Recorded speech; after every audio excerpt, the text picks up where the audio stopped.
ఈరోజు ఒక అంటే కొందరు దీన్ని ఏదొచ్చినా కూడా ఒక రాజకీయ అవకాశంగా వాడుకోవడానికి ప్రయత్నం చేస్తారు. ఈరోజు యుద్ధం జరుగుతూ ఉన్నది. ఆ యుద్ధంతో మన దేశానికి ఎలాంటి సంబంధం లేదు.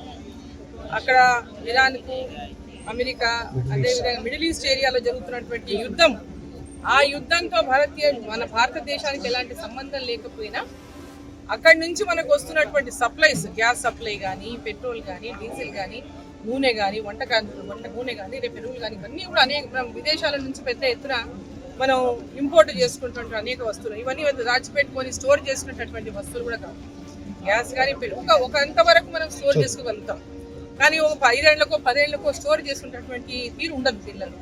సో ఈరోజు ఉన్నటువంటి పరిణామాల్లో కేంద్ర ప్రభుత్వం కూడా ఆయా దేశాలతో మాట్లాడుతూ ఉంది. మనం వచ్చేటటువంటి మన నౌకలను ఎలాంటి ఇబ్బందులు లేకుండా మనకు పంపించేటటువంటి విధంగా కూడా కేంద్ర ప్రభుత్వం మాట్లాడుతూ ఉంది.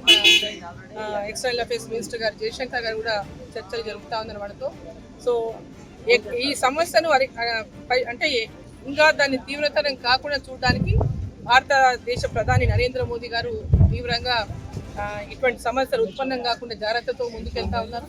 సో ఎవరు కూడా ఆందోళన చెందాల్సినటువంటి అవసరం లేదనేటటువంటిది, ఒక ఏదొచ్చినా మనం ఆ సమస్య అందరం సమిష్టిగా ఎదుర్కొంటట్టు ఉండాలి తప్ప వీళ్ళు లేనిపోయినటువంటి ఒక ప్యానిక్ అంటే ఒక ఆందోళనను ప్రజలలో సృష్టించి రేపు గ్యాస్ తక్కువ ఉందంటే అన్ని గ్యాస్ సిలిండర్లు తీసుకుపోయి దాచిపెట్టుకోవడము, బ్లాక్ మార్కెట్ చేయడము, ఈ బ్లాక్ మార్కెట్ ద్వారా ఇంకెవరో లబ్ధి పొందడము, ఇటువంటి సృష్టించేటటువంటి వాళ్ళు చాలా ఉంటాయి. కాబట్టి ప్రజలు కూడా వీటన్నిటి మీద ఎవరు కూడా ఆందోళన పడకుండా, డిస్టర్బ్ కాకుండా ఈరోజు ఈ యుద్ధము ఏదైతే మిడిల్ ఈస్ట్లో జరుగుతున్నటువంటి యుద్ధం ఏదైతే దాని కారణాల వల్ల కొన్ని ఇబ్బందులు మనకు కూడా కొంచెం జరుగుతున్నటువంటి విషయాన్ని అందరూ అర్థం చేసుకొని దానికి మన ప్రభుత్వానికి కూడా పూర్తి స్థాయిలో అందరం కూడా సహకరించాల్సినటువంటి అవసరం ఉన్నది.